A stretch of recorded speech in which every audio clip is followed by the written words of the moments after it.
Welcome back. It's the Big Blue Banter, New York Giants football podcast. I'm Dan Schneider, joined as always my co-host Nick Filato. It's been a while since we did any content here. It's been a rough season here for the New York Giants. We enjoyed the bye week ourselves. Nick's still getting settled in New Jersey, but we're here with one of our favorite things to do always on the show, no matter what time of the year it is, what point of the offseason, what point of the cycle, and that's Mailbag show. And this is a classic mailbag, not the recent live mailbags. These are the ones where we ask you for your questions, we read off your names, we read off your questions and answer them. So likely be a two-part mailbag as we head into the Giants week 14 game against the Green Bay Packers on Monday Night Football 1. I will be in attendance at, so maybe I'll see some of you there. I'll be living in the lap of luxury as one of my good friends. Shout out Justin the Jeweler. Will be taking me inside a box there, so I won't have to sit out in that cold, Nick, for this DeVito love matchup. I will watch from a box like a dandy young gentleman, like a that was not the word I was looking for. It's a bougie mother. Like a bougie mother, you know what? Though we've been trying to not curse as much lately, as someone did give us a shout out Jasper, who long-term fan. He said don't curse as much anymore. We'll try. We're not making any promises there though. But I'll be excited for that. But anyway, Nick, we wanted to get a mailbag in, so we're going to do two-parter. But before we get this mailbag going, I wanted to discuss with you the news of the week. And that news is the Giants' decision to name Tommy DeVito the starter despite bringing Tyrod Taylor off of IR, where Taylor himself has described himself as healthy, ready to go, but he will be a healthy QB2 in this game behind Tommy DeVito, Tommy Cutlets, the story of the year. Sadly, I mean, not for his sake, it's an amazing story, but just sad that our story of the year is a QB3, winning some games in a 2-8 season. But you got to find some kind of joy, and Tommy's brought some joy to the fan base. So I think that played a role in the decision. But I want to get your initial thoughts on the decision from all angles, Nick, and then I'll get into mine. So let's look at it this way. Who gives the Giants the best chance to win? If we're being objective, I would say right now that it's Tyrod Taylor. I think Tyrod Taylor gives the Giants the best chance to win. He is a veteran. When he had his shot this season, he did not disappoint. He was doing similar things as Tommy DeVito. He was challenging down the field and doing things on offense that we haven't necessarily seen too much of recently. But I think the way Brian Dable summarized it is accurate. Tommy DeVito has earned it at this point. They have won 2 games in a row heading into the bye week. Tommy DeVito, he has faults, hold onto the football entirely too long, which could bite the Giants in the rear end. But as of right now, I think you let the kid lose the job, and then you have Tyrod Taylor who can come in rather than allow Tyrod Taylor to kick out Tommy DeVito, who is playing solid football right now. That's my take on it.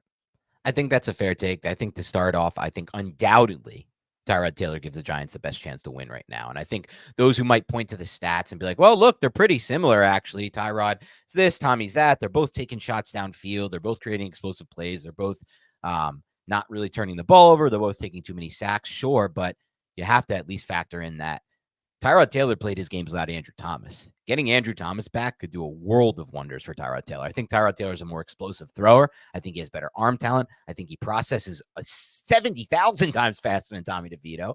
I personally didn't even think he was taking too many sacks for the Giants that were on him. I think if you looked at the percentage of sacks that were on the quarterback on tape this year, Tyrod would be a far distant third from Daniel Jones and Tommy DeVito as far as how many of the sacks were more tilted toward on the quarterback than on the offensive line on tape. So that I think is the case. But I also think what you said, Nick, is true. Like Tommy DeVito's won 2 games in a row, right? And he deserves the opportunity to keep the job for winning. Also, because he's won 2 games in a row, he's earned the respect of the locker room. You even heard Dexter Lawrence discuss this with the media, talking about, how he feels about Tommy and what he's shown. And as long as this decision wasn't going to tear the locker room apart, Nick, that's what matters. So decision wasn't. Clearly, they're fine with it. Maybe some are feeling bad for Tyrod, obviously. I mean, it's so unlucky. His career has been so unlucky, Nick, because I talked about this with the off pod. When he signed with the Giants, what do you think he thought? He thought, and no offense to the homers about this, but he probably thought, wow, Daniel Jones, 2019, 2020, 21, this is a starter I could probably beat out for the job, to be completely honest. And he's going into his final year, and they didn't even pick up his option. Like, I could have a real chance to play in a system I love with Brian Dable and see what I can do here and really try to revive my career. He never really got that opportunity, a fair shake, in my opinion, because he played a little bit this year, got injured, and then didn't get the job back. this would have been the time to do it. If he had stayed healthy, I think he could have probably shown something on film that would have gave him a chance to start for some team next year. I honestly do believe that. I think the Giants would have multiple more wins with Tyrod Taylor. I think they would have won the Raiders game, and I think they would have won the Jets game personally if he played that entire game. And that was without Andrew Thomas. With Andrew Thomas, it's a whole nother story, and Thomas obviously back in the mix. But with that said, that's not the Giants. You know, the Giants aren't here to babysit. Giants aren't here to be like, oh man, you have had such a rough run, Tyrod. You had a doctor puncture your lung by mistake. This idiot doctor who's like medical malpractice. So let's just do what's right by you. They got to do what's right by the team. They got to do what's right by their future. And that's the other aspect of this, Nick. Tommy DeVito could be the long-term backup for cheap on this roster. And if that's the case, it's more valuable to get him reps now and see if he is that guy rather than put Tyrod back in just to try to give the Giants the best chance to win. So I think ultimately that's what they're prioritizing, the future and the winning now that Tommy has brought them. So I think it's the right decision as well. Yeah, I'm right there with you, man. All right, let's get into some mailbag then.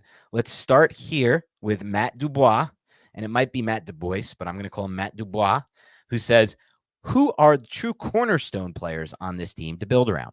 This doesn't have to mean just the superstar blue chips. I also really want to know it's really random, he says, but I want to know. Oh, no, that's a second question. I want to know the players that aren't just the superstar. Who would you consider to be the building blocks, Nick? Building blocks. Let's start on the offensive side of the football. The Saquon Barkley question is very interesting. I don't know how to really handle that with this specific conversation, so I'm going to set him aside. I think he's going to be a building block. I think the Giants might re-sign him at the end of the season. Still, it's undetermined. Andrew Thomas. We hope Evan Neal, John Michael Schmitz. So on offense, we have Andrew Thomas, John Michael Schmitz on the offensive line. Look at the tight end position. I like Daniel Bellinger. Does Daniel Bellinger constitute a building block?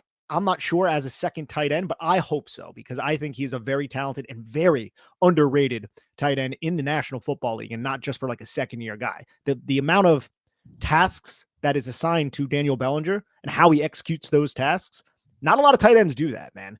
It's something to that warrants praise. Let's go to the wide receiver position. I think Jalen Hyatt's working his way into that conversation. I don't know if he's quite there yet, but I think he's working his way. So if we're just talking about true building blocks, carve it into stone right now, Andrew Thomas, John Michael Schmitz, is that it on offense, Dan? So for me, I'm willing to put Daniel Bellinger in as a true building block. So one of my reasons for that is just thinking about the tape over the last 2 weeks. Something I've mentioned on this podcast in the past, over the offseason and at random times, is when I watched the tape of Daniel Bellinger last year, he was open on the vertical plane in that intermediate vertical range on his own accord, and he just didn't get the football.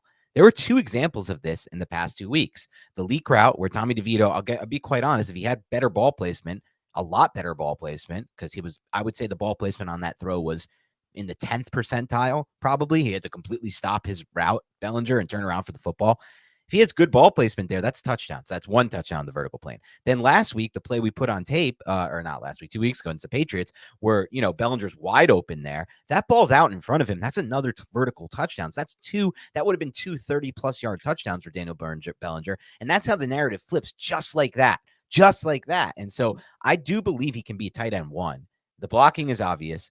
I agree with that. And I know you agree with. Yeah, I agree with the tight end 1 take. I just wonder how the Giants specifically view it. Like that's more so where I'm approaching this. Not necessarily what I think, but how do the Giants view this? And I know they brought in Darren Waller, rightfully so. You still have Daniel Bellinger. I hope they utilize Daniel Bellinger a little bit more and design some first read plays for him. Right. That's not something that we've seen. And that's not really something we saw last year either. Now in the red zone, it's different. They definitely love designing plays for Daniel Bellinger in the red zone, but you never really see many plays other than quick tight end screens. A lot of his targets are he blocks, he chips, and then he releases, and he's the check down, and he's the security valve. I think if you run him on the vertical plane, I know some of our listeners love when we say that, on the vertical plane, up the seam, he can be very effective. Yes. So I'm definitely willing to put him in here because I'm a huge Daniel Bellinger fan. But are those the only 3 if we exclude Barkley? So one more thing on Bellinger. There was also like a corner route he ran either 2 or 3 games ago where he did a really good job getting out on that corner, caught the football now, and DeVito found him. So I just want to throw that in. Yeah, that was the Raiders game against the cover 2 fail concept. Cover 2, right? Yeah. And by the way, DeVito has found more solution against a cover 2 than we've seen in a while at the quarterback position set. Almost sadly in a lot of ways, because these are solutions that should be found all the time. Those aren't like novel things, except for us. They somehow find a way to be. But I would also include Jalen Hyatt in that mix. I wasn't willing to include him in there before the season, Nick, but he's just shown me. I was going to do a thread on this week on Twitter. I didn't get around to it. Film breakdown. I'll probably do it next week of just things that, and the whole thread was going to be about traits I didn't expect to fully see from, or I shouldn't say I didn't expect. I wasn't sure Jalen Hyatt would put on tape in year one. Catching, extending away from his frame, making a catch, understanding spatial awareness so well, and dragging his toes. Even I went back and watched that 3rd and 16 play from the Patriots game that DeVito obviously did a great job on. If you watch Jalen Hyatt, like so subtly and so smoothly dips his shoulder, and that causes the corner to take 2 steps with his right foot toward the out and toward breaking it to the outside, and then closed off his body to defender. And by that point, all Hyatt had to do was smoothly swivel back up, and then he makes that catch. If he doesn't do that, the corner is going to be on that throw. Like the corner is breaking that up or intercepting that throw, to be completely honest. Very deceptive up his stem. Very deceptive as a run, once he's exactly up the stem. So extending away from frame, hands catching, tough catches in traffic, like that 4th down conversion against the Bills. He's just shown me a lot to the point where I am now willing to put him as a building block as well.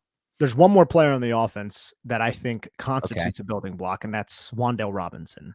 Yeah. I think it depends on the spectrum of what constitutes a building block. Because obviously Wan'Dale Robinson, he said it could be, and it doesn't have to just be superstars. He said, okay, then I would group Wan'Dale Robinson in there, and not just from his skill set, but also how this offense is designed around him.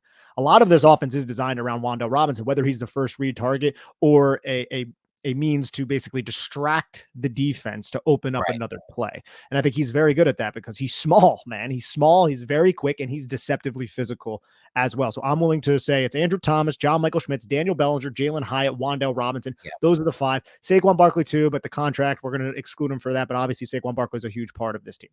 Now let's go to the defense. I would include Wan'Dale as well. I just want to add, I would include Wan'Dale. Yeah. A lot of what I liked from that he put on tape this year is just that toughness and that understanding of where the first down marker is, when to get vertical. Which was one of the main traits that we pointed to in the Iowa game when Kentucky played Iowa in his senior season. He took that hit. He was the reason why Kentucky won that football game. Will Levis just kept 100%. looking directly at him. And I think that was a big reason why the Giants were so intrigued by him as well. Yeah. Let's go to the defensive side of the football. Kayvon Thibodeau, Dexter Lawrence, no argument for either of those two. Azeez Ojulari, I'm a little reticent there, right? Yeah, I'm not going to say building block, just hopeful. Then you have Bobby Okereke, yes. I would say Micah McFadden. I would agree. Deonte Banks. Yep. And then Xavier McKinney, I can't put there just because I don't know his contract situation, similar to Saquon. And then there's Jason Pinnock. What do we say about him? I think we say yes with Pinnock, especially what we've seen lately on tape. His tape has really improved recently. His last game against the Patriots was the best game he's had of the season. You like to see that steady uptick with a player like Pinnock. I think his range is obvious on tape. I think his ability to attack downhill. The open field tackling is something he'll have to work on, and he will. And I don't think he's like the greatest matchup safety either. That's not what you're assigning him to be. Like he's not a guy who I want to put on third down on some of these big slots or tight ends. But like everything else, the range in the deep half, the ability to attack downhill, cleans up the open field tackling, and I think he can be that as well. I would personally put Xavier McKinney on there, though, because I would prioritize re-signing Xavier McKinney. I've made my case in the past. I just don't personally believe and we have a question about McKinney, so I could save it for then, but I would also add McKinney. Hey, I love that. I'm trying to think if we forgot anybody. That's a lot of defensive pieces. Yeah, I wouldn't say we forgot anyone. I mean, there are some possibilities. There's upside with like a DJ Davidson, but he's not right. I'm not ready to put him there. I'm intrigued by Isaiah Simmons. Like he's made some plays on limited snaps this year, the pick 6 to seal the game. Like he has so much athleticism and and I just feel like he still can be molded, but he's not a building block. I wouldn't say he is. So I wouldn't put him in there either. And I wouldn't put any of the other corners personally. Yeah, I can't put Flott in there, but I'm hoping that he'll start. I'm hopeful for Flott, and I definitely would put Hawkins. Trend personally up in that direction. Here's another question from Matt Dubois. Also, really random. Dubois. Also, really random, but do you guys like mint chocolate chip ice cream? Huge debate amongst my friends. Dan, I'll give you the floor first. Yeah, I don't even think Nick's had regular ice cream. When's the last time you had regular ice cream? Regular ice. I know you make like cottage cheese ice cream or whatever you told me you started making. I do make cottage cheese ice cream, and it's actually low key pretty good. It's low key pretty good. It really is. I shouldn't say no, I've never tried it, but I know, and it's so gross looking to me. it doesn't look appeasing. But Dan and I have had the arguments in the past about food, and I have won him over with the casein shakes before you go to school. Yeah. That goes back years, brother. The casein shakes are good. I wouldn't even call them shakes. Like casein, you turn them into like a pudding. You got to have the right consistency. It's all about getting the consistency right. I should start buying casein again now that I'm lifting again because it's a good way to end your night. But as far as mint chocolate chip goes, I wouldn't say it's in my top tier flavor by any means, but it's good. It's tasty. I like chocolate and mint a lot. Like I love a good what's the thing that the candy that is from the Seinfeld when he's in the doctor's in the operation room? Oh, that's Junior mints. I love a good junior mint. Junior mint. Yeah. So I like chocolate and mint as a mix. So for me, it works. I also like it when I do eat ice cream. I've had it before and I'm not opposed to it. I've seen a lot of other people say that it's terrible and you can't. I was like, why? If you like minty flavor and you like shreds of chocolate chip within that flavor, freaking do it, bro. Be you. So yeah, I fully support it. Completely agree. All right, let's get to the next one. Mark Breer asks, just a general question. Why is it so hard to project a quarterback from college to the NFL? There's so many sure things that just haven't panned out, and then some under the radar prospects that have done really well. Great. A lot of college offenses are very simplified. That's really what it comes down to. And the NFL, it's just not as simple. So it's more of a learning curve. And I also, and this is something I've said several times, and I think you agree with me, Dan. I think a lot of quarterbacks don't necessarily get the enough time to develop. They'll come into the NFL to a struggling team, right? Because their team sucks and the coaching staff is on the hot seat, and then they'll get drafted. And then by the end of the season, the rookie season, he struggles because he's a rookie, doesn't really know all that much about the game. He's learning. His coach and his general manager get fired. And now you have a new coach and a new general manager in town who don't necessarily want to hitch their wagon to a previous regime's quarterback. Now, that wasn't the case for the New York Giants, but a lot of other teams did exactly what I just described. And then that quarterback just basically becomes a backup because nobody's hitching their wagon to him. But if I had to simplify my answer, I would say just the learning curve. It's very vast.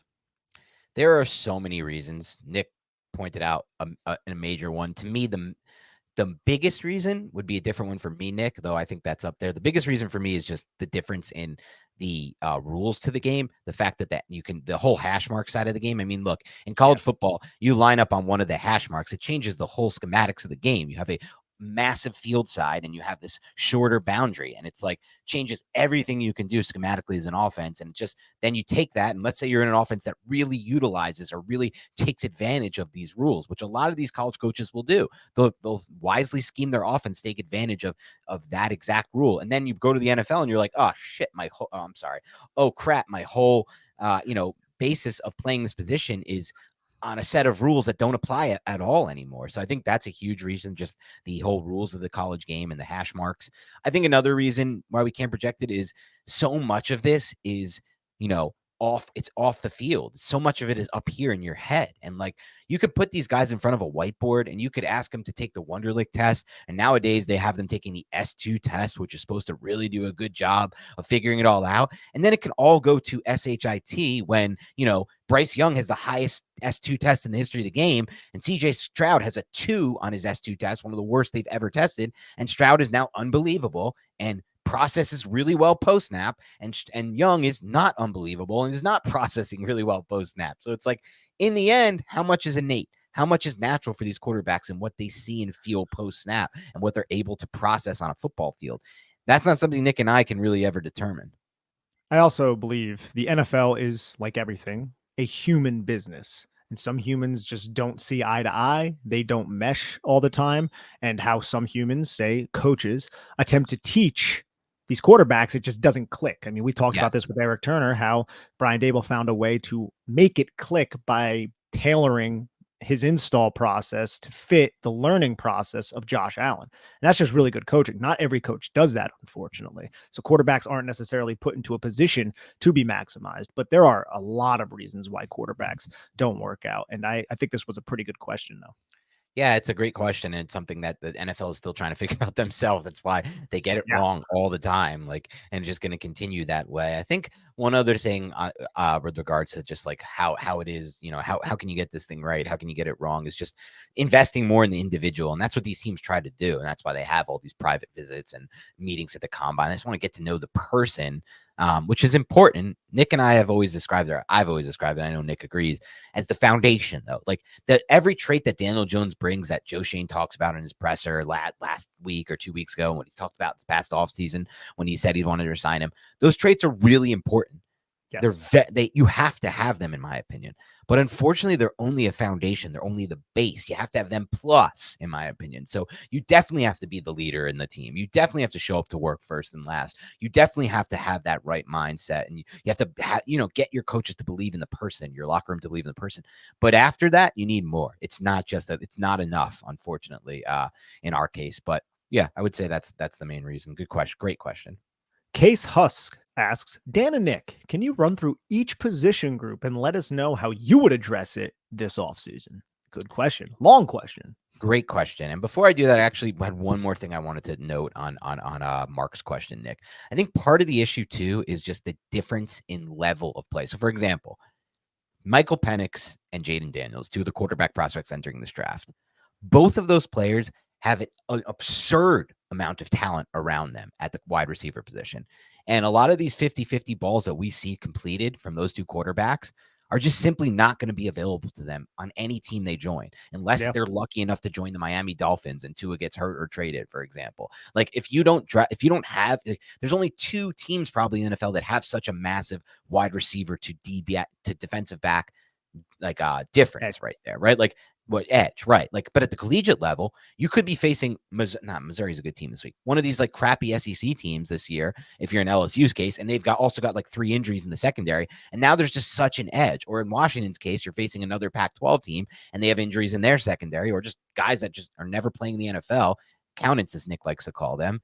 Accountants, as Nick likes to call them. But and you have the massive edge with the Dunes and all those receivers on Washington. So I just think sometimes, and that's scary for me, by the way, with both Daniels and Jaden. And Michael Penix this year, right? Like that's something that I am considering for sure, Nick. But and then you also have the other case, like from the pure quarterback standpoint, take away the weapons. You could have the Zach Wilson BYU case where when you watch Zach Wilson on tape, every single pocket is clean. You know how everyone says every single pocket Daniel Jones had this year was bad. It was pressure every time. And it's like, wait a second. Do you really think that 99 or 100% of the plays were immediate pressure? Like for the Giants, do you think that's even possible at the NFL level? It's not even physically possible. But I really do feel like watching the Zach Wilson tape, Nick, 80 to 85% of the pockets were just disgustingly clean there at BYU because the level of play from BYU to their opponents was just massive. And they had like 3 potential NFL offensive linemen. I watched that tape and he's just sitting behind clean pockets for hours back there, Nick. And then what happens when he gets to the NFL level? That's not the case anymore. And he has no clue how to quarterback with the pressure. And it changes everything. It speeds up his internal clock. It ruins his processing. He's a broken quarterback. All the things that happen to a prospect like that. So I think that's also something that's really changed my mind, Nick. When I watch the tape now, I'm looking for how much of an O-line edge these quarterbacks have at the collegiate level, knowing that they're not going to have that O-line edge at the NFL level unless they get drafted like the Eagles, Cowboys, or, whoever has those O-lines. And I hate to discriminate, but one of my rules with quarterbacks, and this pertains to Zach Wilson, it pertained to Bryce Young, is you got to be thick. Like not even just size, man. Size is important, but you can get by being 5'10" if 5'11" if you're Russell Wilson, 6 foot. If you're Kyler Murray, even he's like a little tank out there. He looks like a bulldog around. But if you have like this frail, slender frame, just imagine Dexter Lawrence running into you. Yeah. How is that going to feel? And how is that going to mess up the internal clock that you were just talking about? Like that's a real aspect of football that I don't feel like is discussed enough. Yeah, we've talked about that a bunch this year, and I think you said it best. It's not just look at the height, look at the height weight combo. It's look at does the quarterback have a thick lower half? It sounds funny to say on here, but it is the truth. All right, so to get into Case's questions, go position by position. How would you address in the offseason? I'll let you start with quarterback, and then I'll jump in. I think if you have one of the top picks, or if you have access to some of those top guys, you go and you attack it. If you have the conviction that you can find your franchise quarterback, and if it does take you to sacrifice next year's first round pick, excuse me, I am okay going out and addressing it and getting that quarterback if you actually do have that conviction. So I think adding a quarterback is something the Giants should definitely put serious consideration into. If we go into the running back, Saquon Barkley, let's go position by position. I'll attack each one with you. So quarterback for me, if the Giants have a conviction on any of the players that are available to them without trading up, then I'm okay taking one in round 1.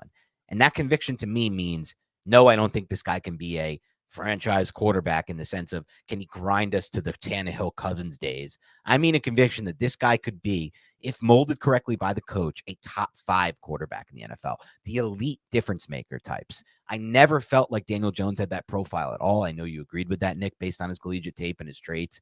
I don't want that again. I need something that actually, at the very minimum, I need electricity from the quarterback position, the ability to really throw downfield and also create outside of structure a little bit more frequently.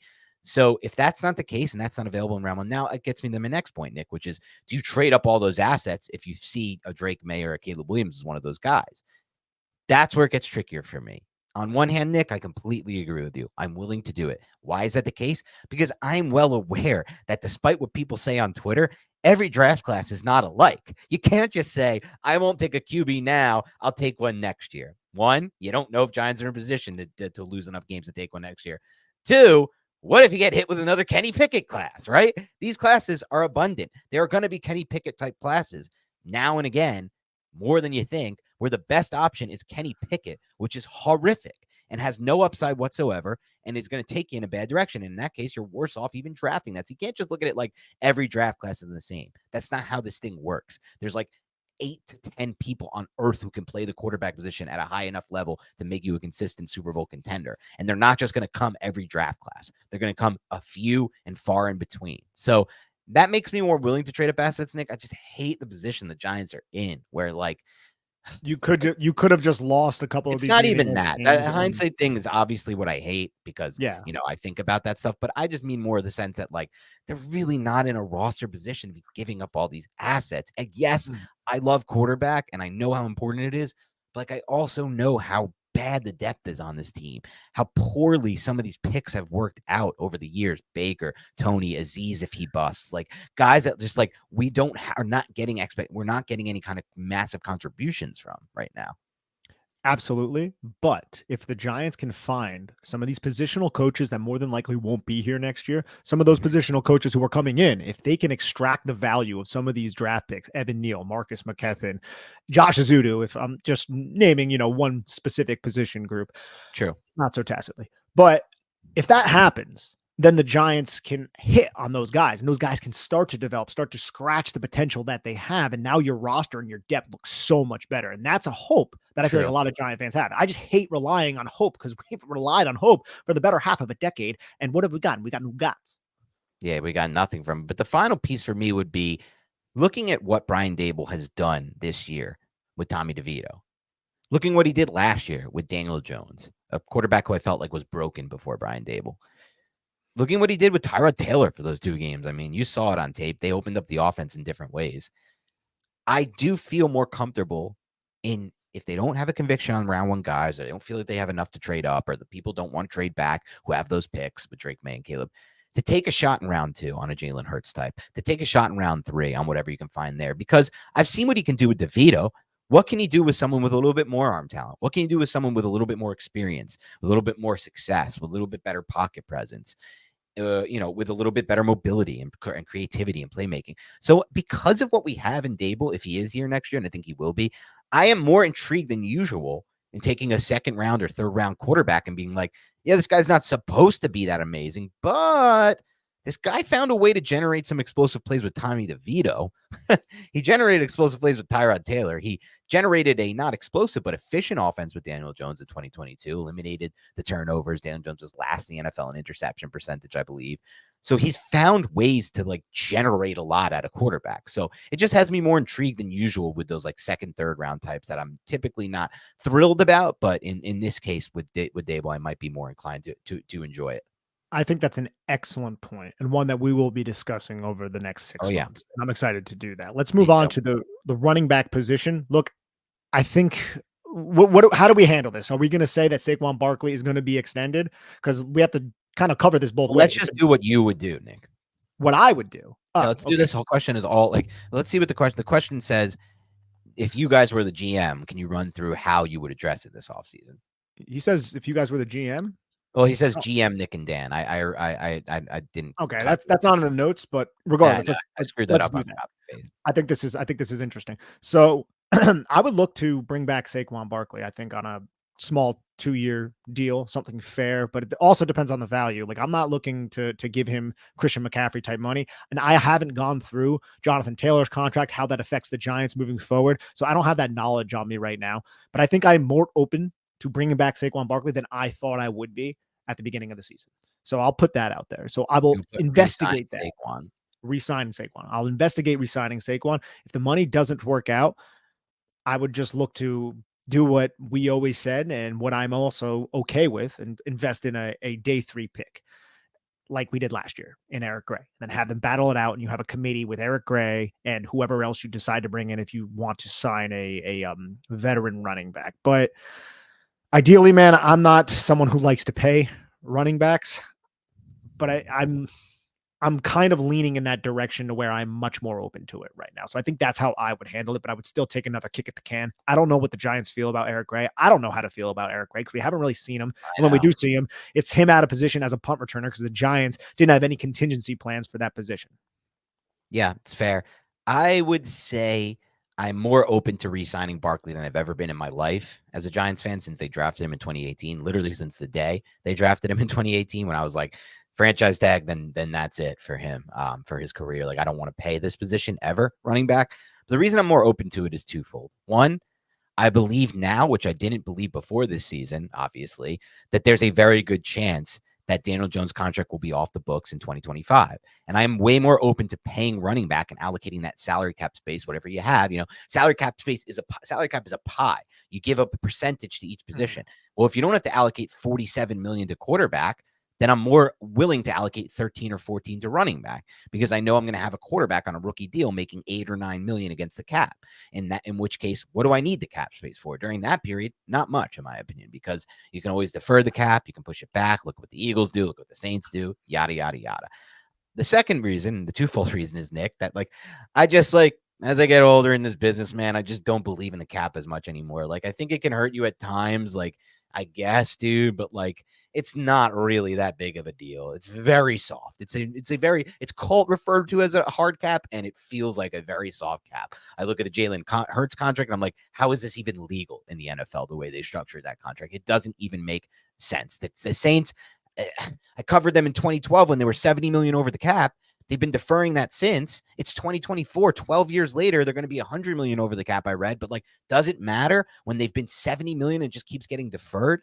So I just if the Giants were in a Super Bowl window right now, like the Chiefs and the Bengals, and they're doing, and every offseason they sign a big offensive lineman to keep bolstering the offensive line, I wouldn't want to pay running back because I get it. At that point, the resources are then limited. That's why the Eagles aren't paying running back. That's why the Cowboys aren't paying running back anymore. That's why the Chiefs aren't paying running back. That's why the Bengals aren't really paying running back. They made Mixon take a massive pay cut, and he'll be gone next year.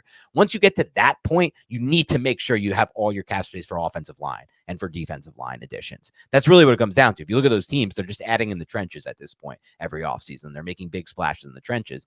And then they're still deferring cap. They're still pushing it back. They're still making a mockery of the quote-unquote hard cap, Nick, but they're just doing it in different ways by allocating to the lines. Both sides of the line. So at that point, yes, I don't want to pay running back. At this point, I would resign. I'd be okay resigning Barkley for a 2-year deal. My one change, though, Nick, would be I am willing to go, and I know you are too, so it's not like a change, but you said day 3. I'm willing to go running back at any point from round 2 on if they find the right guy. And I said that last year, and I'll say it over. I am a big believer in second-round running back because you get him cheap for $1.2 million for 4 years. You could tag him after that, and you let him walk. But they could be a big piece of your offense for such a cheap price because the NFL devalues the position and lets it fall in the draft year after year. I would only do that if I don't resign Saquon Barkley. Okay, I would do it if I resign him too because we're only signing him to a 2-year deal. I guess no. You're right. Then it's a waste of those years. Fine. It's too much into a position that I still feel like is devalued, but I understand why it's devalued. I think Saquon is a very unique case. I think he's the identity of the New York Giants. I love what I've seen from him as a leader.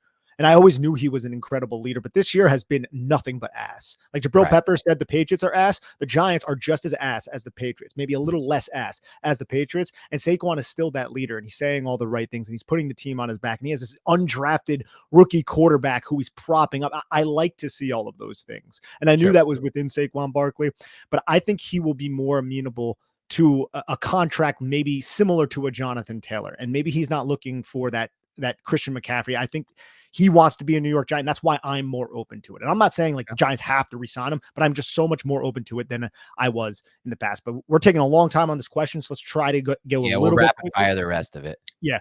Wide receiver. If I can get one of the top wide receivers and I do not have the conviction on those quarterbacks, and maybe we'll have this discussion in a couple months, Dan, when we watch all the tape, I am fully on board of drafting a wide receiver and getting that alpha to pair with Wan'Dale Robinson and Jalen Hyatt moving forward. So that's how I would handle the wide receiver position. And if we do not do that, I would try to find a very good wide receiver also sometime in round 2 or day 3. I want to add to this position group still. Yeah, I'm going to say no free agency for running back, no free agency for receiver at all, unless it's a 1-year cheap deal. I would like to look towards rounds 1, 2, or 3 for receiver, but with open in mind, with the mindset being, I don't need to find this position, but if one falls into my lap and it's the best value, I am willing to take it. Now let's go to tight end. Where I feel like the Giants are pretty fine with Bellinger, but I would like to get another Bellinger type on this roster personally. And I know they're going to have Waller on the mix for next year too, because they deferred some of his cap hit this year to fit some of the other signings. So he'll be on the roster next year, I'm almost positive. So they don't really need it, but I'd like to find one on day 3 if possible. Where do you stand on that? 100% on board with you. I think it's imperative too. Or free agency. I'm okay going like that type in free agency if you can find like a Bellinger type cheap. A cheap veteran free agent, I'm fully on board with. Yes. They have. And I don't even want to say a Bellinger type because you probably won't find that kind of upside that Daniel Bellinger has in free agency. But you can. When I say Bellinger type, I mean someone who does all the dirty work and gets done for them things they need in the blocking that they just don't currently get out of Lawrence Cager, for example. No offense to him. Offensive line. This is an interesting one. I'll start by saying tackle. I am willing to draft a tackle as early as round 1 and draft over Evan Neal. I said this in the past. It's a little bit different with Matt Parrott because he was a late draft pick, but with Evan Neal as an earlier draft pick, you don't really want to necessarily draft over them. But the reason I'm willing to do it is because I know, and I've seen it on tape, it's not just, fan fiction like it was in the past. Like, oh, we'll just move Matt Parrott to guard. Well, Evan Neal actually has performed at guard before. He's played the position, and he played it pretty well at Alabama. So I don't necessarily think he's going to be an amazing guard. I think some of the issues that are at tackle will carry over. I'm not positive that will even be doable, but it makes me more willing to draft over him there. No free agency for tackle. There's just no way the Giants can do that at this point in time. In my opinion, it's a risk anyway. When you go tackle in free agency, obviously Nate Soldier is the best example of that. But I just also feel like if you're going to do it, draft the players. You can get them cheap. Guard, and so center, obviously we don't need to talk about.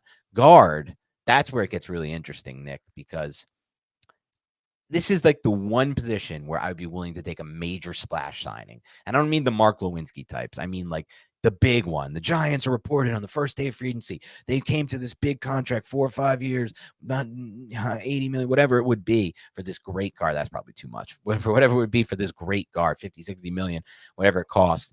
That's the one I'm willing to make the big splash on. What are your thoughts on those positions?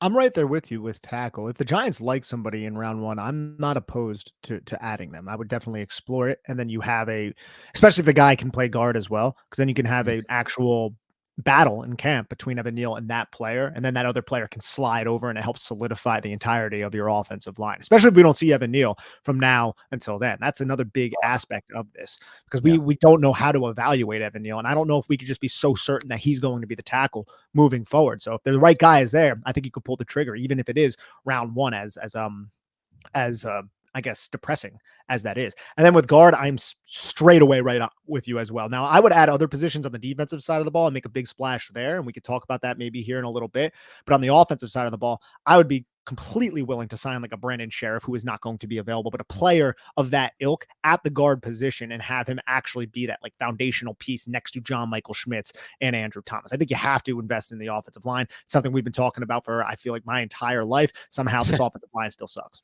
Yeah, exactly. Do we want to do defense or we want to get to that maybe on another podcast or it's the second mailbag? We can quickly do it if you want. Look, I don't even think we have to go through the entire like position by position. Just say the main points that you want to focus on. Main point, I'm willing to take edge in round 1 if there's a blue chip they like. It's not that I'm done with Azeez Ojulari, but it's time that we can view him as a situational guy. Gotta go Ernie Accorsi route, brother. Defensive line, not until day 3 for me, interior defensive line. Inside linebacker, I don't have to do it anymore. Thank God. I'm saying pass on this position unless you love a guy on day 3. Like, you can believe he can be a McFadden. Corner, I'm willing to go as early as round 1. I don't care, especially if Wink Martindale returns. I know what makes a Wink Martindale defense cook, and what makes it cook is corners. Guys who can play press man on the outside consistently. That's what he had when he had his best defense in Baltimore. That's what he'll have if he gets his elite defense back in New York. Safety, don't want it until day 3 at earliest. I'm right there with you. Edge, cornerback, that's round 1. Safety, if you love someone in round 2 and Xavier McKinney gets let go, absolutely, I would explore that. Day 3 for linebacker and defensive line, but edge and cornerback are still needs on this roster. Edge especially, man. Ernie Accorsi, you got to live by that. You got to live by that. Even if Azeez Ojulari is healthy, you still need another edge rusher. You need another 2 edge rushers. The final score asks, can you or Nick explain the Giants cap situation? Why teams like the Eagles with the Leonard pickup and sometimes the Cowboys can make these moves despite being pressed against the cap? Them being contenders factors in, but were Gettleman's contracts that bad? 49ers seem to be doing the same thing, but they do have the benefit of the Brock Purdy contract. What's going on, Big Blue Banter listeners? I'm excited for the football season for several reasons, and one of those reasons is Prize Picks, which is North America's largest independently owned daily fantasy sports platform, and it's so simple to use. Instead of battling thousands of other players, including professionals, sharks, and people who are going to exploit you, you pick more than or less than on 2 to 6 player stat projections, and you just watch the winnings roll in. It's very simple to play and gives you a little extra skin. I've set my picks in less than 60 seconds. There are so many stats to choose from, and the withdrawals of funds are easy and quick. Dan and I will be adding a segment to our show before every game where we pick our favorite stats, more or less yards or touchdowns, what have you, and we'll be discussing why from a scheme, matchup, and game theory perspective. I love their promotions and how easy their interface is to operate at Prize Picks. I may select more on tackles for a loss from Bobby Okereke or Kayvon Thibodeau next game. They also do other sports as well. It's a really cool experience. Please join Dan and I in the fun of Prize Picks. Go to prizepicks.com/banter and use code BANTER for a first deposit match up to $100. Again, go to prizepicks.com/banter and use code BANTER for a first deposit match up to $100. You will not regret it. Make Little Caesars, the official pizza sponsor of the NFL, part of your game day. There are few things better in the world than kicking back, watching some football, and biting into some delicious Little Caesars pizza. Order online during our Pizza pregame, 1 hour before and 3 hours after NFL kickoffs, plus all day on Sunday. And get ready for some football and fun. Choose your favorite Little Caesars pizza or pick the toppings you crave. Old World pepperoni, extra cheese, Italian sausage, olives, onions, pineapple if you're into that. Put it on half the pie, the entire pie. There are so many other options that I don't have time to name. Slap that on a round crust, a thin crust, a stuffed crust, a Detroit-style deep dish. Either way, you win. And speaking of winning, everyone scores with convenient delivery or our in-store pizza portal pickup. So grab some friends and enjoy a few slices during the game. Dan, it is gift-giving season, and there is no better gift to give your loved ones, your friends, than an experience, a concert, a comedy show. You like Broadway? Check out a Broadway show. Go see a live sporting event. Maybe go check out the New York Football Giants if you want to. And the best place to get tickets for any of these events is Game Time. Snag the tickets without the stress with Game Time. Download the Game Time app, create an account, and use the code BANTER, that's BANTER, for $20 off your first purchase. Terms apply. Again, create an account and redeem the code BANTER, BANTER, for $20 off. Download Game Time today. Last minute tickets, lowest price guaranteed, being small. I'm not an expert with the cap situation, but I know a lot of this has to do with void years and adding void years at the end of contracts. Now, I would defer to Patricia Traina, who understands this a lot more. So, Dan, if you have a little bit more insight on this, then please go ahead. No, I do not consider myself to be a cap expert either. But, like I mentioned earlier, it just seems like the more evidence we have, the more evidence seems to suggest that this is really a true soft salary cap in the NFL. I know it's described as a hard cap. There's no luxury tax like the NBA or anything like that. But I mean, you could really maneuver the F around this thing like the Eagles have done. So I just, look at it like this, Nick. If the Giants get in a situation where they can get competitive for a Super Bowl again, not really worried about the cap. I just typically don't really worry as much about that. Now, I will say this, like I said before, if they're paying a quarterback $45 million a year or $50 million a year or whatever, I don't want to pay running back then too. That's when it becomes a little trickier. But, outside of running back, I don't really see any reason to, draw back there. Okay, Doug Analytics asks, what are some individual or team statistics you would like to see improve for the remainder of the season? So, Dougie, love your work. Big fan. Please go and follow Doug Analytics on Twitter. Last season and even earlier this season, we would have said we want to see more explosive plays. I think I remain there, but at the same time, I want to focus on the individual. I want Evan Neal to get back healthy, and I want the pressure count to lower. And I want to see a development at tackle that makes me feel comfortable enough going into the offseason to say, we have our tackle opposite of Andrew Thomas. I think that's the primary thing that I want to see. But on the defensive side, Kayvon Thibodeau, just keep doing what you're doing, man. I mean, you have 11 sacks this season. Nobody has ever had double-digit sacks in a Wink Martindale coach defense, and you're already at 11. And you know what? You're actually developing moves, and from a technique standpoint, you're significantly progressing from what we saw last season. So I want to focus on those 2022 first-round picks and see those specific things develop. Yeah, I would just to add to that, I think Nick's. Thank you for the question, by the way, Dougie Analytics. Nick's answers are where I'm at, but also I would say I believe you put this the chart out with the statistic that Tommy DeVito had an 11% explosive pass rate as quarterback. When Daniel Jones was starting this year, that was 6%. I'd like to see that number stay around 11% or higher rest of season in the explosive pass rate. On the flip side of the ball, I want to see, we've had some turnovers in bunches. I want to see the turnovers continue throughout the rest of the season to give me a little bit of hope that this style of defense from Wink Martindale can also produce a high turnover type defense if you have the right guys, or if the guys are really feeling confident within the system and where they're at. So those are the two things I'm looking for from a statistic standpoint. I don't know why I can't say this word, Nick. That's to improve over the remainder of the season. It's kicking my ass, that word. All right. Tommy asks, how would you guys handle Xavier McKinney this offseason? Would you try to re-sign him or would you let him walk? Ideally, I would attempt to resign him. And I know Dan is on that same page. Dan might even be more assertive than I am with that. It really just comes down to the contract. I was thinking that Xavier McKinney would earn a contract between Eddie Jackson and Justin Simmons, which is 15, 14 million. The top of the market is Derwin James. That's 19 a year. Minkah Fitzpatrick is at 18.2. I don't know if he would try to get that much money, nor do I think the market is going to dictate that he would earn that much money. But 14, 15, 16 is still a lot of money, Dan, and I don't know if it's feasible for the Giants to afford that. So if you do drop it down to like Quandre Diggs, Kevin Byard, which is still 13, 12.5, I would imagine Xavier McKinney's skill set and his pedigree, even though he fell to the second round, I think there's a lot of Xavier McKinney fans around the league for how versatile he is. So I don't know if he's going to price himself out of what the Giants are going to be willing to afford. Yeah, I am a little bit more bullish, I guess, Nick, just because I view it as I don't want to open up a new hole on this roster. It's easy to say, this guy's not playing up to 12 or 13 million a year right now. I don't like some of the comments he's made. Let's just get rid of him and we could just get somebody cheaper. Well, how do you do that? That's my question, because you either have to invest a big draft pick in it, because some of these third, fourth round safeties are just total busts. Fifth, sixth round. Now we're talking about total bust for the most part. And then you have to invest a big draft pick. He has to stay healthy. He has to produce at the level you expect him to. Or what else? You go to free agency and you get a guy who doesn't know the system and can't operate in the same way McKinney can. McKinney has shown flashes. He hasn't put it all together.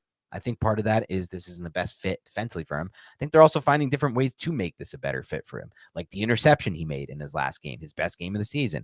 What happened? Well, they put him in position to make that play and to utilize his excellent spatial awareness and his ability and instincts to break on the football. And that could continue to grow, right? Remember, he was year one with Wink Martindale last year, got hurt, missed almost the entire year. Now he's getting more comfortable within the defense. To me, he's one of the most important players this offseason. 24 years old. I personally would just pay him whatever. Again, I'm not a big believer in the cap at all being a factor here at all, especially when you consider that Daniel Jones contract is very likely off the books. But by the 2025 season, they're going to really clear up, 40 million or so a year in cap space at quarterback. By that point, it's 40, 41, 42. Think about that. Like, you're going to allocate 13 million to McKinney there. You still got 26 more million to work around with on a year by year basis than you were going to have if Daniel Jones was still kind of in that, trajectory upward, I guess you could call it, from the 2022 season. This circles back to the previous question from the final score as well with the cap situation. If you were to re-sign Xavier McKinney and you can get away from Daniel Jones's contract, you can push a lot of the Xavier McKinney's contract to the back end of the contract when the cap is just progressively getting higher and higher. So it's not going to affect you as much. Great. And that would be the path to success in marrying the New York Giants to Xavier McKinney, which I am fully in support of because I do believe in Xavier McKinney's talent. I just don't know what he's going to be valued at because we've seen the safety market be a little bit unpredictable and a little bit devalued over the last few free agents off seasons. I think in general, Nick, when it comes to these types of re-signings or not re-signings, you'll see like a lot of people play like a micromanaged GM type on Twitter or, in discussing this, like, I want him at 12 million a year, 11.5. No, 13.5. Hell no. 14. Hell no. When in reality, like, the difference between 1.5 or 2 million a year against a cap that's going to be close to 300 million at some point pretty soon, is so negligible. Like 2 million, that we're talking about less than, at some point, it's going to be less than what? 1% of their total cap. At that point, the difference between what you would consider to be a great deal for the Giants, let's say it's 1% of their cap, like 4 million difference. Like, because that's the funny thing. Like, if the Giants sign him for like 9 million a year or whatever, Nick, for 3 years, people be like, this is a steal. Joe Shane dominated. I can't believe how good the Giants are. And then it's like 13 or 4.5 or 14 million a year. The same people are going to be like, this is the worst contract ever. I can't believe they did this. When the reality is that 5 million against the cap per year is making such a negligible difference overall, especially if you don't have to pay quarterback position or running back position potentially by that point. And you talked about like the deferred years as the cap continues to go up as well. So that's just where I'm at with it. I'm not going to, like, if they don't deem him to be the player they want to build their future around, fine. I'm totally fine letting him go. But if it's over a matter of a few million a year, it's just not, it's very negligible to me when you consider how big the cap has grown to overall. Sell asks, seems like the Giants will pick 4 to 6. Right now, they said it's 7. Before he got hurt, Neal seemed to improve from his catastrophically bad season last year to just a bad season this year. I think that's fair. What does he have to do besides get on the field for you to believe Shane when he says they believe that he can be the right tackle of the future? And he also said, and can we then pass on Ola if he's there in round 1 at the Giants pick? Yeah, Giants are going to have a chance potentially, depending on how the season ends, to have an opportunity to draft 2 potential considered blue chip left tackles right now, or blue chip tackles. Assume you hope they can convert to right tackles. They sure as hell aren't playing left tackle here in New York anytime soon with Andrew Thomas over there. What would he need to show? He would need to show an improved confidence for me, Nick. He would need to show an ability to find ways to navigate and negotiate his relationship up the arc. Like, can he figure out a way to stop being burned so badly up the arc? Because that's how teams have killed him. That's the scouting report on him. And he hasn't adjusted that well to that. So I would want to see just more confidence in his game. And I feel like I was starting to see glimmers of hope before his injury, which sucks. But we just want to see it for, let's say I want to see more confidence, a solution for getting beat up the arc with speed, and then the 1 and 2, and then 3, 4 or 5 game sample size in a row of this, of consistent play. I want to see Evan Neal flip some burgers. No, what I want to see is consistency. That's really all I want to see. And hopefully positive consistency, right? Like, I want to see exactly everything you said. Him be able to protect that outside shoulder, him understanding when to employ certain moves to deter certain pass rushes. Because I feel like a lot of edge rushers have found a way to vary their pass rush and make Evan Neal attempt to predict falsely what that edge rusher was attempting to do. And then they Right. had a counter move to respond to that. So a mental consistency, a footwork consistency, as well as just protecting his outside shoulder. I do believe he's done a better job this season than he did in his rookie season. He looked somewhat better. And I think he's a road grader, man. We don't talk about it enough how good he is as a run blocker on the duo blocks and on the down blocks when he's the play side offensive tackle from a power gap and a counter standpoint.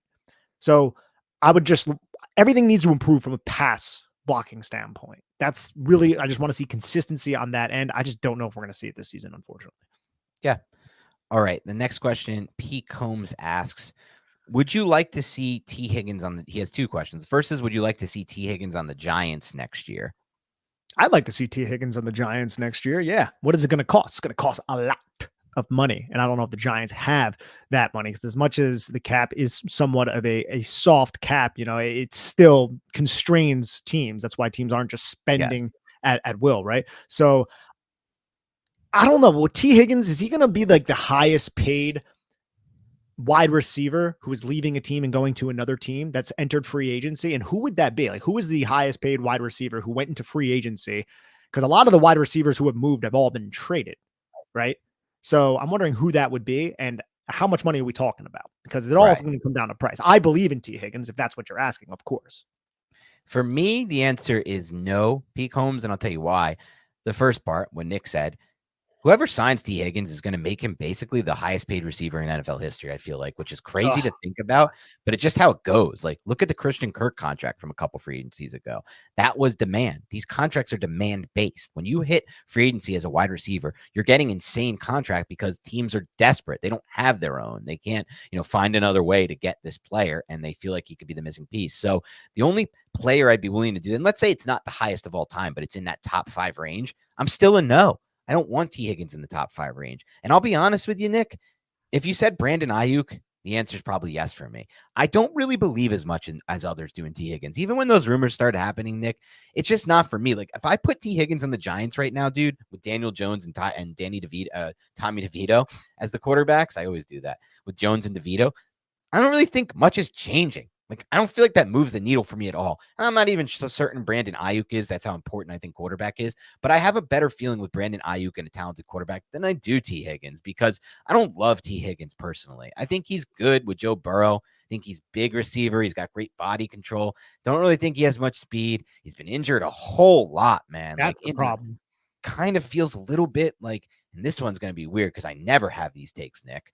I kind of feel like he's a little bit maybe soft. I don't know. I just don't feel like there's a lot of toughness in his game from what I've seen. I don't think he has deep speed. So I don't think he would be like an X that could take the top off a defense and you have to allocate extra resources to. I don't think he has the speed. I don't think he has the explosiveness off the line of scrimmage. Like, that creates, like, if I'm going to sign one of these receivers, like, to this massive contract, Nick, and I'm breaking the bank, he better have fucking coverage shaded over the top and umbrella coverage and double teams often. Or if not, what the hell am I doing here? And I don't really think T. Higgins would. He's played with Jamar Chase. His best games have come with Jamar Chase, in my opinion. Brandon Ayuk, yes. T. Higgins for me has been a no. I haven't been on that train as much as others have. And I still think he's a great player and a great receiver, great body control, big body, works well with Burrow's skill set. Burrow loves to throw the 50-50s. Burrow loves to give his receiver a chance. But am I guaranteed the next Giants quarterback is going to be a Burrow type? No. So, like, what trait other than that am I getting out of him besides size and body control and great hands? But, like, I don't know. T. Higgins never profiled to me, Nick, as an X, as a true number 1 X. I never personally saw that in him. He also asks, what's your guys' favorite cocktail? I'll say one thing about T. Higgins. I like him. I think I like him better than you do, just by your description. But if it were the Christian Kirk contract, which was $18 million a year, it'll be more, though, at this point. Oh, I know, but I'm just saying I would jump at that. But right now, we're looking at probably 26, which is where Cooper Kupp is, which is where A.J. Brown is. So imagine it's probably up to that. And let me ask you a contract aside, Nick, because I don't want to make it seem like I hate Higgins. I'm just saying, if I'm going to give 25, 26, I want a true X. Do you feel like he's the guy who can? And if you do that, I want you to tell me, and then obviously adjust my mindset on it. But or reconsider it at the very least. But do you think he's the guy who you put out there as the lone X and you're getting a lot of bracket coverage and a lot of umbrella coverage and a lot of resources allocated to him? I would say he's scratching the surface of that. I Okay. don't think it's ridiculous to think that he's scratching Okay. the surface of that. It is difficult to judge because T. Higgins had Plays his with rookie Jamar. Yeah. season, and then he had Jamar Chase, who was obviously a far superior wide receiver than he is, and he dictates all that coverage, which gives T. Higgins a lot of one-on-one matchups. I Right. think the Bengals' offense is much better when 5 is out there, For along sure. with Jamar Chase, and I think it says something because teams do respect T. Higgins. T. Higgins would make the Giants offense a lot better. T. Higgins would be by far and away the best wide receiver on the Giants offense. That doesn't Yes. mean you give him $25 million a year. I think he can be an X though. Say 3x1, you put him as the X on that backside. He's going to have one-on-one matchups if you can create mismatches on that opposite side, especially with Darren Waller and his size, and then Jalen Hyatt. And I think it would be an interesting offense. Yeah. And I think the Giants should explore it, but I just don't think they're going to have the money. And primarily, and I think this is the crux of your point, injuries, man. Like he's injured a lot, and a lot of it is soft tissue shit. And I just that I think there is I know we don't always believe that injuries carry over and someone's injury prone, but I think when you have a lot of soft tissue injuries, like Odell Yes. Beckham did early in his career, I think there's something to that. Yeah, for sure. And some athletes are more high strung, not from like the mental standpoint, but from like their muscles. So, all right, let's get to 2 more, and then we'll close this part of the mailbag out and get to the rest on the second part. Because I'm only saying 2 more because these are kind of build off of each other. So the first one is from Samuel Rivera. We got the cocktail question. Oh yeah, we missed that one too. The second part I'm an alcoholic, and you're trying to skip the cocktail question. Well, the second part of Pete Combs' question was, what is your guys' favorite cocktail? What do you got, Nick? I'm not an alcoholic, but I do love a good cocktail, especially bourbon and whiskey. And if I had to name my favorite, he says he likes old fashioned. Look, a lot of bars I go to, they have old fashioned right there on the menu. And I'm just like, I feel obligated to get it because I don't want to be the guy to be like, do you guys make this too? Even though they do, but I don't want to be difficult. So if I had my druthers, I love a nice, stiff Manhattan. That is fantastic. When you get a good Manhattan, I do like old fashioned. I like some fruity stuff too, which I'm not overly proud of, but sometimes you want to live a little bit. But if I'm going with my good dirty whiskey drink, good bourbon, I'm going to say a nice stiff Manhattan with the vermouth and everything. I like it. For me, the only alcohol I enjoy is tequila at this point in time. So my favorite drink would be a really good margarita, usually like a spicy margarita. I like the spicy ones a lot. Not too sweet though. I don't want the one to be too sweet, but I do like the ones that like have like fresh mango juice or like fresh one of the like something like that, a passion fruit fresh juice type of thing.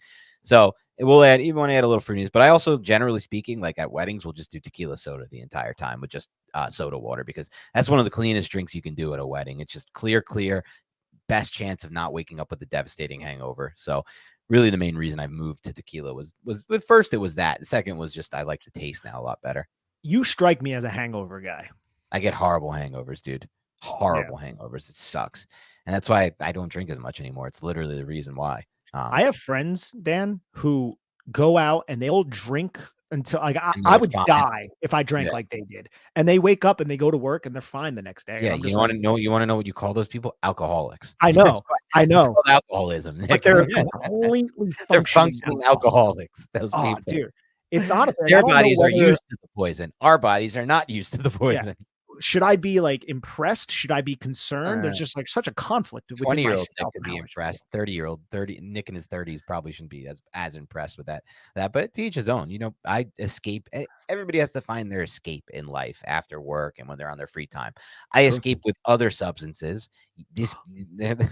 Believe it or not. And people find a way to escape with anything. Alcohol is one of those substances that people find a way to escape. So I'll never judge anyone. It's just, for me, it's become less of a factor in my life, mainly due to how it makes me feel the next day, unfortunately. I feel you. And because it screwed up my sleep. That was the real reason why I stopped drinking alcohol as much. All right. Samuel Rivera asks, do you guys think Daniel Jones makes it to year 6 with this many opportunities to be the starter if he was a 2nd or 3rd round pick? Guys drafted in those rounds don't typically get as many excuses made for them. Would you be disappointed? And then the second part of his question is, so first let's answer that. So it's interesting because Samuel, he was a 1st round pick, a top 6 pick from a previous regime. So I don't even know how much his draft pedigree weighs into the conversation at this point with Brian Dable and with Joe Shane.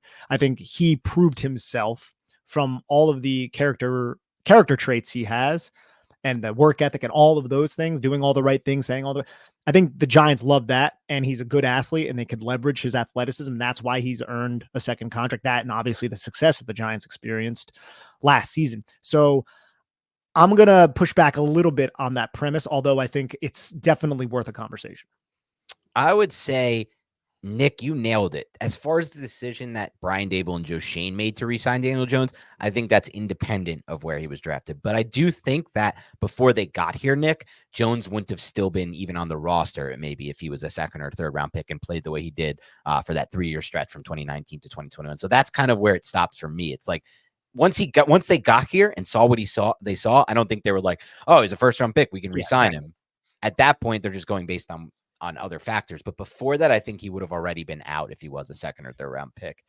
Personally, I also think, if you're on a different franchise with a different owner and GM, he would, obviously it was Gettleman and Mara at the time. He would have just some teams these days, and I really commend them for it, are willing to look at these early first round picks at quarterback as more of dart throws than, yes, I understand you're investing one of your major assets, and that sucks to have to give up on it fast. But on the flip side, if you give up faster at quarterback and you just say to yourself, you know what, I don't really see a Super Bowl ceiling with this quarterback or a consistent Super Bowl contendership ceiling, you could potentially really invigorate your franchise and give yourself an opportunity to get better faster by giving up quicker at the position, in my opinion. Now, Giants are not that type of franchise, though. I think that's a part of it too.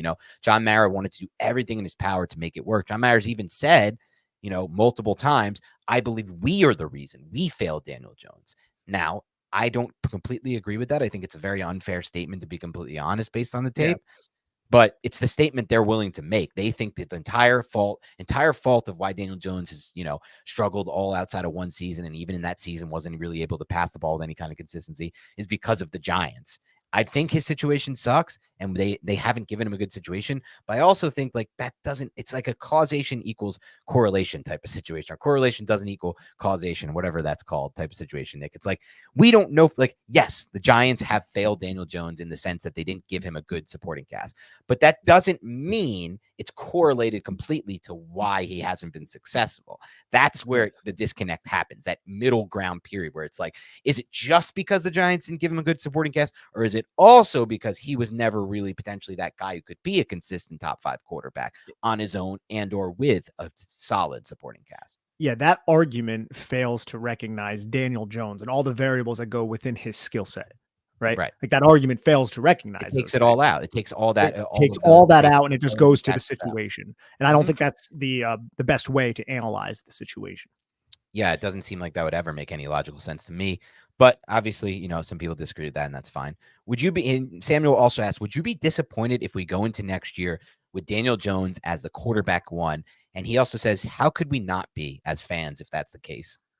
I would be slightly disappointed because I want the Giants to find their actual quarterback of the future. So yeah, there would be a little bit of disappointment. But if the Giants don't have the conviction on, say, any of the quarterbacks are going to be around at the 7th or 8th pick, and they can't find a way to trade up because the teams love Drake, man, they love Kill, then it's a similar situation from what we just experienced going into this, or before we signed Daniel Jones to this massive contract. And that situation is, who else do we have?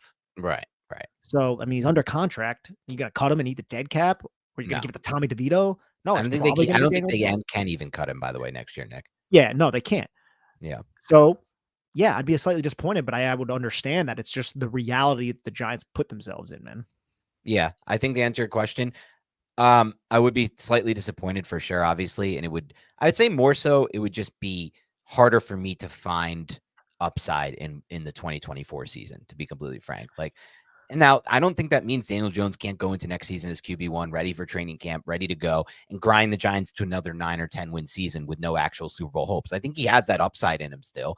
And that's not even a guarantee, by the way. He looked horrific on film this year. I know there are factors, but there's a chance that the defenses have completely figured him out, in the sense that, one, San Francisco said he looked completely scared. All we had to do was drive on the short stuff. It's what everyone's been doing. San Francisco said he's afraid to come off his first read. Seattle said he's a first read quarterback. He's staring at his first read. Then they have a pick 6 to win the game doing exactly that. Back-to-back weeks, defenses are saying we figured him out. And then on tape, you look at it and it's like, well, you take away the boot action, you take away the quick game. Is there any other recourse? And so there's a chance that there is no recourse for Jones. And that season he had in 2022 is not even possible to repeat. But even if it was possible to repeat, it's hard for me to find upside in that. I don't find that season that upside based. Like, they got to the Eagles game in the divisional round and they weren't even competitive for 12 minutes of that game. They couldn't even be competitive for a quarter of that game. That's not upside to me.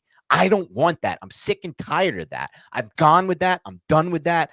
Is it better for the podcast? Yes, it was more fun to do tape on that. But I need a ceiling to be they could potentially go on a Super Bowl run. I don't want the ceiling to be, look at this. We had a win against the bad defense in the playoffs with a coordinator who's now fired and never will coach again in the NFL. But when we got to the Eagles, we didn't even compete for a quarter. That's no good to me. So, like, yes, it will be disappointing from that standpoint. But from the flip side, like Nick says, I don't want to repeat 2019 where it's like, Eli's on his last legs. We have to find a quarterback in this draft class. Let's start to work harder to find that quarterback. The answer should never be, let's do different things or work harder to find the quarterback. You have to have a conviction. You have to feel it like Ernie Accordsey did. And there have to be more traits based in this. Like, Dave Gettleman went into 2019 class and he's like, I scouted Justin Herbert. I'm just, I'm assuming this is what he said, Nick. I scouted Justin Herbert. I scouted Herbert. How would you think that Boston accent? I scouted the Hairback kid. I went to 5 of his games. He's coming back to college, though. He wants to play with his brother. All right, we got to find a quarterback. That can't be it. And it's like, we go down to the Senior Bowl. Oh, I love this Daniel Jones guy commanding the huddle. Now let's go back and watch his tape. Because when you go do that, you're convincing yourself. There's a cognitive dissonance. I think that's what it's referred to. That's definitely not right, by the way. It's not cognitive dissonance. You know more than me. But there's a confirmation bias. That's the one I was looking for. There's a confirmation bias at that point that goes into your evaluation. You went to the Senior Bowl. You thought he was awesome with the people there, and now you have that confirmation bias when you go watch his tape. You're like, oh, we want to go back and watch more tape on this guy. Oh, I see some things I like. You know what? Maybe I was right. Maybe I did see that. So I don't want the Giants to do just that. Like, this is the problem with quarterback. It's going to be a bumpy ride for us, just like it is for everyone. The Jets have been trying to find a franchise quarterback for 25 plus years. A lot of teams are in this boat, but I don't want to just draft one to draft one. But you know what, Nick, I will say this. I'll be disappointed just from a fun standpoint if they don't at least take one in round 2 or 3 and they wait till like round 4, 5, 6, or they just don't take one altogether. Now, I won't be disappointed in them because they may just not deem any upside in the players available to them, but I'll just be disappointed in the situation, Nick, because I'll be going into next year with DeVito and Jones, and I'll be thinking like, because if I get someone in round 2 or 3, Nick, at least in my head, I can convince myself or at least think about the hope of, you know what? We've seen Dable mold some of these dudes. These guys have some arm talent. Let's see what happens. Maybe, just maybe, we can spark. I got to say, be honest with you, Nick, I don't feel like there's Super Bowl upside with Daniel Jones next year or Tommy DeVito. Neither do I. So I'm right there with you as well. Do we have time for one more? Let's do one more just because it works off that, and then we'll do the rest in Mailbag Part 2. So one more will be from Fire Cashman. He says, I want to follow up on that question from Samuel Rivera. I guess he saw it in the replies and replied to it. He says, what do you think the odds are that Jones is still here and gets his contract if he was the quarterback of any other team but the Giants? He says, I think the merit, influence, and portion of the fan base that got used to making excuses for late career Eli really carried over here in that contract. I think that's an excellent point. Yeah. I think it's an excellent point. I think John Mara absolutely has a lot of loyalty to decisions that he made, but at the same time, he is not scared to fire coaches as we saw. But we know that John Mara didn't necessarily want to move on from Joe Judge. I want to say when he let Joe Judge go, he said, I know there's a good coach in Joe Judge, but it's best for the franchise if we move on, because they were already moving on from Dave Gettleman. Made sense. I think that's right there with these players. I think a lot of the Giants brass saw a lot of, and I don't really know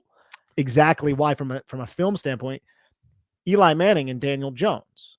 So they were like, hey, we can make this work. And they were right. They did not surround the kid in the best environment. But like we mentioned a little bit earlier, that this still doesn't take into account the kid's variables. And if this kid has the skill set and has the arm talent, all this kind of stuff to really be a consistent Super Bowl contender, I don't believe he does. And I think I think this is a great point by Fire Cashman. I think there's a lot of loyalty there. And I don't know if there are other teams that would have really stuck. I'm sure there are that would have really stuck with a previous regime's top 10 pick at quarterback. But I also think that was because Daniel Jones earned their respect through his work ethic and also the success that he had during the 2022 season. Yes, Exactly. I think it's a great point, Cashman. And I would say the team I would levy out there, or I would lob out there as I could see this happening with as well, would be the Steelers. That That's would the be the one team one. that came to my mind. Yeah, That's that would be crazy. the one team that would come to my mind that would do this type of thing. So I That's could funny. see it with the Steelers. That's probably about it for me. That would do this. And look, the Eli thing is like it's the off field stuff. Like off field, he is Eli. He's exactly Eli. The problem is off field. Where does that like? It's great. I want off field to be Eli. I want every quarterback the Giants tried to make their franchise quarterback from this point on for the rest of my life, Nick. I want them to have Daniel Jones off the field. I really do. I believe that. I think he's a great leader. He's great with the media. He doesn't get too hard on himself or down on himself or too high on himself in games. These are all good things. He wipes away the mistake and he goes to the next play.